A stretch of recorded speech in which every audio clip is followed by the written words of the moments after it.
afternoon, Dan. How are you today, mate? I'm blessed, man. I mean, just come off a brilliant victory over Andre Sterling. I mean, first, let's talk about that. How did you think that fight went from a personal perspective? It was good because I got the stoppage and I got the win, so I always got to be grateful for that, first off. But obviously, I think I started a bit too late. I was a bit too relaxed. And yeah, there's loads more that I need to work on, and I know I could do a better job, but essentially I got the win. And I mean, one of the biggest things I saw early was that he was backing you up real early again. But he does that. He does that. Watch all of his fights. Even when you hurt him, he's coming for you. You know, do you know what I mean? It's only when you've got him hurt or he's maybe a bit fatigued. That's when you can start pressing. Do you know what I mean? And to be fair, I was comfortable with him doing that anyway, and I expected that, so I went fast. Did you not expect? Did you not plan that from before? Because one of the things that I realized was in the middle of the fight, it looked like you made a clear adjustment. Yeah. Because you was getting in, closing the gap, and then after maybe round 4, round 5, you started to create a bit of distance. Was that not in the game plan to do it from round 1, or was it part of the game plan to use part of his stamina? That's Andre. If you look at him, just like you remember Floyd when he said against Zab that he's a front runner. That's exactly like what Andre is. Don't get it twisted. He's fit as fuck. I spin with him in the gym. He don't cut corners. He trains hard. He's a tough guy, but fight night is different, innit? And he's like I say, first 4 rounds he comes for it, and then after that, that's when you can just start working. And we knew that. So I mean, one thing I personally would have wanted to see from you early was the fact that, again, that jab early. I mean, again, you spoke about how it took you a while. Was it something, a corner instruction, or was that just? No, 100% it's a corner instruction to use it more. But when you're in there, trust me, and the thing about Andre, he's got mad gangly arms. You don't understand. If I'm gonna jab, if we're gonna trade jabs, he's gonna catch me as well. And let's maybe move off to the side as well, or make sure I block his jab. But if we're both trading jabs, he's most likely gonna land as well because he's got long arms. So I had to be careful where I was picking my jabs. Was there genuine animosity in the build-up? We saw in the face-to-face, you guys are speaking, but at the end we saw a lot of respect there. Was there genuine animosity? I mean, you had a lot to prove. So. No, 100% there was genuine animosity. When we was even meant to fight in March, I ain't said this story before, but obviously before that we're cool and everything. Then obviously the fight got announced, but we're still cool. When people are fighting, you still be cool. And then I remember one time we just came in the gym, even though we were fighting, we'll still be just give each other the nod or whatnot. Even when I thought Charlie will do that. Because I remember I was like, you come in the gym, and I was like, nah, man. Don't say that to me. It's raw. And I was like, are you mad? He caught me off guard with that one. And then a couple of the coaches, they saw as well, and they were laughing. They were just laughing at me look at you, do you know what I mean? So from then, I think that animosity built up. Then obviously the fight got cancelled, and then I had some problems with my mum with COVID and that, and even though we were still gonna fight, he proper messaged me was oh Dan, man, I hope you're good, don't worry, your mum's gonna be fine and stuff. So deep down I always know Andre, he's a cool guy, but when it comes to fight night, you got exactly. So then when the fight got re-announced in September, that's when he's turned it back on, starts DMing me all the time, I'm gonna fuck you up, you ain't leaving the ring, and seriously, we built up a genuine, he wanted to take my head off and I wanted to take his head off, so it was real, definitely. I mean, I was gonna touch on it later but you can just quickly touch on it. I mean, during COVID, I mean, we've seen a lot of fighters domestically and abroad. They struggled with weight, they struggled with camp, obviously personal issues as well. Obviously, you had your own personal things to do. Was it tough to stay in camp, stay focused, stay training while that was going on? Because it was a big fight, this Sterling fight. Of course. But during the whole COVID time, around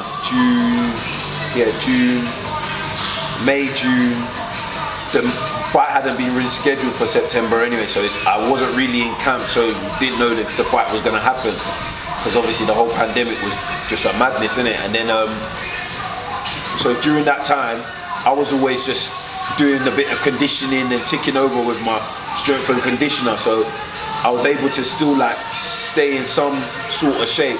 Shout out to Yusuf Zatak, my SNC coach, been with me from 6-0 and we're still going strong. But yeah, and then once we got a date, was back in the gym, and then yeah, it was fine, it was alright. As I always tell everyone, like, boxing's my like safe haven. If anything's going wrong in my life or if I've got problems on it, when I go to the gym, that I forget about everything. So I don't think there's something that can really knock me off focus when it comes to boxing. So yeah, it was alright. I mean, now we've seen you come off a big win against Andre Sterling. Yeah. I mean, moving forward, yeah. What's the next step? I mean, what's the how is it promotion? Who's promoting you? I know you're with MTK still, but what's going moving forward? Mate, you tell me, man. I'm not with no big promoter, but obviously MTK are my management. They're my management team, and they're doing what they're doing, innit? You know, I'd like to get signed by one of these big companies or whatnot, but you know, everyone has their time. We'll everyone has their time. Yeah. I mean, you've seen for a while that you've been at the bottom of the pile. You've been in many fighters' shadows. Do you feel like it's now you're gonna start getting your respect, or you still feel like there's few hurdles you have to climb over? I still feel like I still feel like I got a chip on my shoulder and I still got something to prove, man. Because every fight, like, you know, they always dub it. Yeah, it's a 50-50. We see how Dan's gonna deal with it. In the Charlie fight, a lot of people were like, yeah, he hasn't fought anyone. Charlie's too big. He's gonna get knocked out. Like, even people around me, like in my team, like, you know, not in my team, but you know, doubted me. Azuki, yeah, he was undefeated. 50-50, but that was even though it was a shit fight, I didn't come out of second gear, like, really. Even with no disrespect to Andre, I didn't really come out of second gear for. And you were still able to stop him. Yeah, do you know what I mean? But I still don't get that. You know, I personally still feel like I've got to prove that. And there's nothing wrong with that. I don't care. I don't owe anyone anything. So I mean, I'll do that, innit? I'll just keep doing what I'm doing. I mean, when you look at the domestic scene in the light heavyweight division, you've got you, Andre Sterling, Anthony Yarde, Joshua Buatsi, Shakan Peters, Craig Richards, Conroy. So many fighters. Literally, I could go on all day. But to me, I just feel like there's been a detachment between the likes of Yarde and Buatsi from the rest. Do you feel like that's a bit unfair? Because if you look at the likes of you, Richards and Shakan, you guys have actually done a lot more work domestically than the likes of a Yarde. So you feel like it's unfair that there's been that detachment? I got two answers for that. First one is, I've always said I want to go down the traditional route, innit? So when I'm doing my thing with MTK, I've told them, look, listen, I want to get the Southern, I want to get English, I want to go for the British and the Commonwealth. So obviously when you go down that route, you're going to fight more domestic fighters, yeah. And then in terms of people like Buatsi and Yarde being separated from like myself and the rest, I don't think it's unfair, because Yarde's fought at world, like for me, there's like 3 categories. You got Yarde, Callum Johnson, Yarde and Callum Johnson, I think they're world level. On paper, Yarde's fought for a world title, so is Callum. That's on paper, so they're in that world level category, so that's the number one. Then you got, I think I would say Buatsi, Hosea Burton, I'll probably say them two.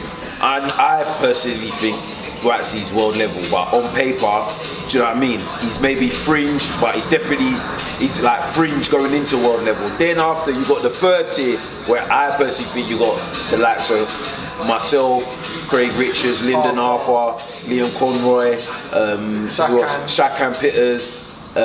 So that's how I see it anyway.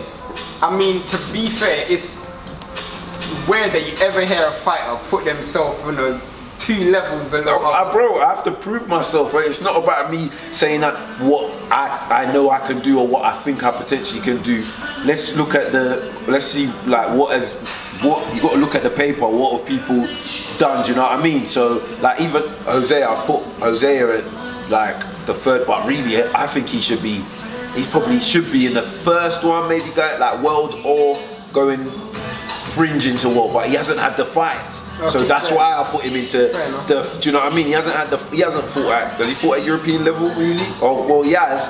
I mean, it depends how you look at the Buglioni fight. Buglioni was a world title. Okay, yeah, but apart from that, his ability, I would say, what he can probably mix it at world level or whatnot, but on paper you have to look at in terms of your ability, do you feel like you can't mix it with the likes of Buatsi? No, of course, I'm not saying I can't, but on paper I'm saying, fair enough. This is what they've done, like, do you know what I mean? So in terms of moving forward, I mean, you spoke about doing it the traditional way, so the British title and Commonwealth title.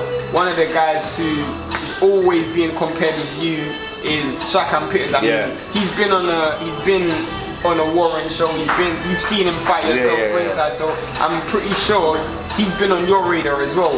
How do you see a fight between you and Shakan going in? How does that fight actually materialize? Well, I think he's got a fight with Craig in it. I think Craig is mandatory, so them two have to fight for the British. So there's no point me, saying I want it next. But who knows, if Craig pulls out or something, I might be able to step in there. I don't know how Chad got to bloody fight for it. So do you know what I mean? So I'm hopefully I can be able to fight the winner of that. And in terms of how a fight would go, I would love that fight to be like a Hearns Hagler fight. I would love that because he's tall, lanky. Then me, I'll just be coming forward like, let's give him like the. You say that, but you're a pretty clean fighter. You're not really. I can't. Listen, you can't be clean with someone like. Actually, you can be, but you gotta rough him up. You know the cliche. You can jab with a jab, but you can't hook with a hooker. Exactly. So you can jab with him. You got a good jab. He's got a good jab. Yeah, but trust me, them kind of fighters, you gotta put it on them. But I'm saying that, who knows? We can go in there and then he's maybe trying to stick it on me, and I'm the one that you never know. But Craig might beat Shakan.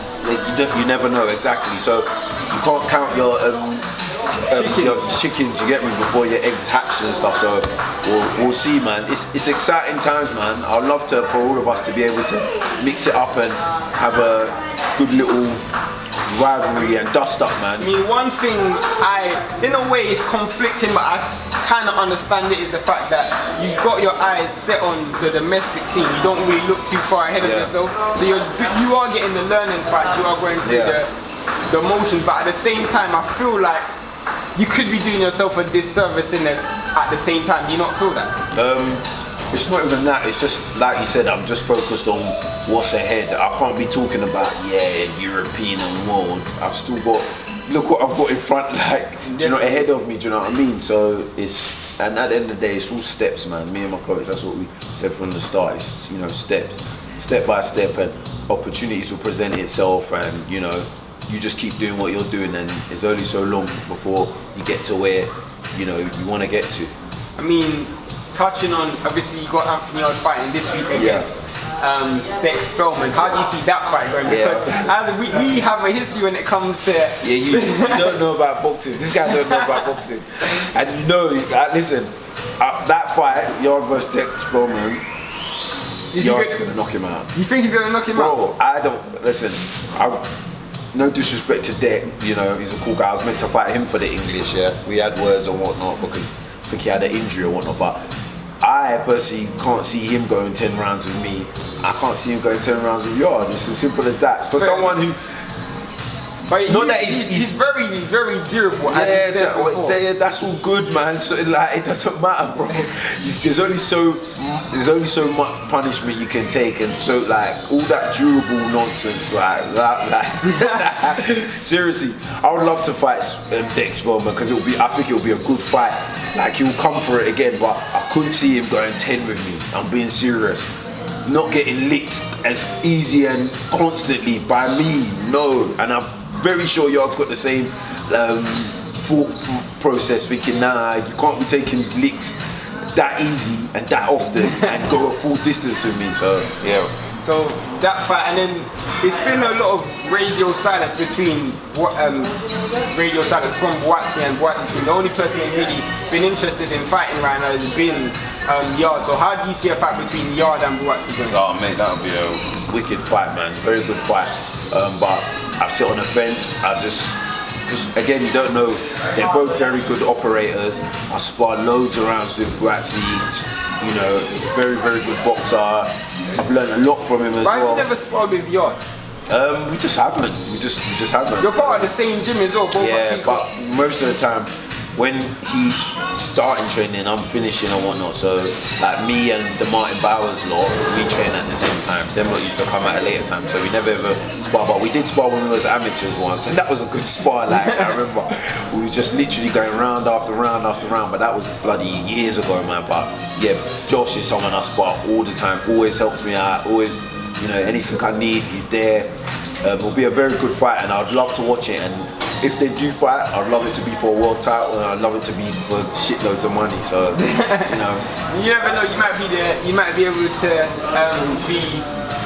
fight the winner. You never know. You might be able to beat Craig Richards and Shaka in one. Yeah. So but yeah, no, it'll be a wicked fight, man, and hopefully we get to see it. But I don't want to see it now because it's like closed doors and all that. That fight, I think, can sell on its own, man. Like the whole stadium, the whole of London, O2. I mean, fighting in front of closed doors wasn't a big problem for you, and I don't feel like it will be a problem for you based on your setup. The fact that you're used to your gym battles, used to being in the gym. So maybe it might affect someone like Grazzi and Yarde. You never know. To be who knows? But it's always good to have an atmosphere anyway, man, and you know, have like the crowd there. Just makes for a good fight. So I think that a fight of that magnitude deserves the crowd and fans there. When you're trying to get back up in terms of date wise? What, November, December, I have to go back and sit down with MTK and see what they got planned and whatnot. That Linden fight with him not fighting Yarde, exactly. Yarde That's what I'm saying. I'd love to get that fight. He was offered it before when he first challenged for it. Did he duck him? Say that again? Did you duck him? No. Is that what you heard? I'm sure. But anyway, we was offered it, got back to them and didn't have nothing back, and before I know it, I see him fighting someone, a Ghanaian. But boy, hopefully we can get that fight on the table. I'd love it, man. It'll be a good fight. Well, thank you very much for the interview. I mean, good luck whatever happens going forward. But thank you very much. Shout out my guy Shane from SecondsOut. Always comes down to check me. Big up MTK, and I also want to big up my sponsors, Frank Drayton from SAS, Danny Robinson from, I always forget, Romac Solutions, and Gary Rowland from Growbox. And your trainer, obviously. Yeah, come on, man. Everyone knows me and my trainer Brian. I like this. I don't even need to mention him. That's like me mentioning my mum every second. Like, you know what I mean? And big up the lads from Peacocks.